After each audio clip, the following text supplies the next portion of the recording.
اهلا يا برج الحمل.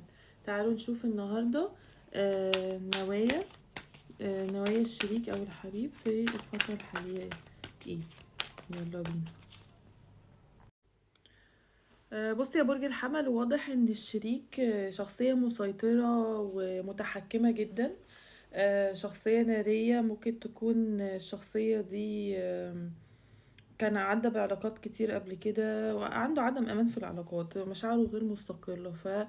علاقته دايما اون اند اوف. هو ممكن يكون كان باصص العلاقة دي ان هي علاقة آه، يعني نفرح ونتبسط ونروح ونيجي وكده. واضح ان هو انجذابه ليك جسدي. فهو كان بيقل معاك في حاجات كتير، كان بي حركاته مش على قد سنه. هو راجل كبير ومسؤول، ممكن يكون عنده البيزنس بتاعه الاستثمار بتاعه، ممكن يكون مدير في شغله، بس هو حركاته غير مسؤولة بالمرة. حركاته حركات أطفال، واحد مش متواصل مع نفسه. بيعمل بيون يعني الاون اند اوف كتير. وان العلاقة دي اعتمادية، هو اعتمادي جدا ودايما بيبقى اون اند اوف.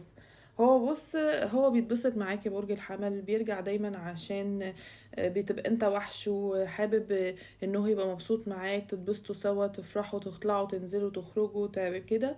بيحس ان هو عايش في الجنة، بيحس ان هو في الوقت ده عايش لعب وخلاص.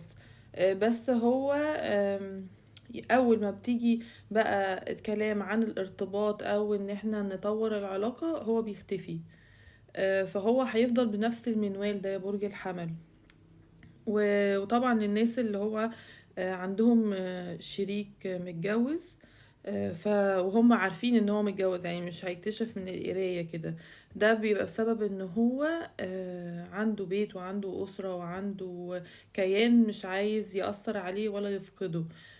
بس فعشان كده هو يعني مخليك يا برج الحمل في الحتة بتاعة البلايفulness، اللي هو بقى نلعب ونهرج ونضحك ونتصور. بيعيش بيطلع من اطار بقى المسؤولية والشغل وكل ده. وكمان حاجة تانية ان هو بيعمل اون اند اوف او بيروح وبيجي كده في العلاقة عشان يعرف يسيطر عليك اكتر. هو واحد مش متواصل مع نفسه، ممكن يكون قصة الحب دي مش بيآمن بيها، هو اكتر انجذابه ليك انجذاب شهواني او انجذاب جسدي. فهي دي نوايا الحبيب بالنسبة لك يا برج الحمل، فخلي بالك والقرار ليك. تمام. يلا قولولي ايه رأيكم في التعليقات، وباي باي.